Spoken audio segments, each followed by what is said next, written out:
As opposition to allowing more Syrian refugees into the country grows, some protesters in Arizona are showing their support for Syrians seeking a safe haven. Protesters gathered at the state capitol, calling on the governor to reconsider his decision. Cronkite News reporter Erica Lang has the latest. About 24 protesters showed up at the Capitol with a message for the governor. Arizona should not turn its back on refugees fleeing violence in Syria.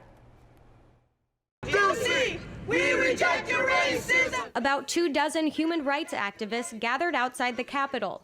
They're protesting the governor's announcement that Arizona should not accept any more Syrian refugees. Reject your racism, Ducey! It came after the terrorist attacks in Paris. Oh, well, this happened in Paris, so we don't want anybody in Phoenix, or we don't want anybody in Arizona. And I'm sorry, but that just screams racism and xenophobia. Protesters argue many of the refugees are fleeing terrorism and violence back home. They're children, they're women.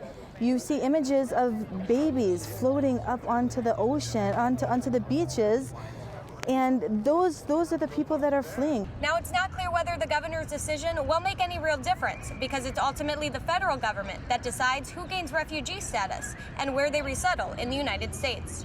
But that didn't stop protesters from trying to reach the governor. They marched to his office and demanded to see him. A staff member said he was not available. They left without a meeting, but felt they got their message across. So far this year, Arizona has accepted about 112 Syrian refugees. In the broadcast center, Erica Lang, Cronkite News.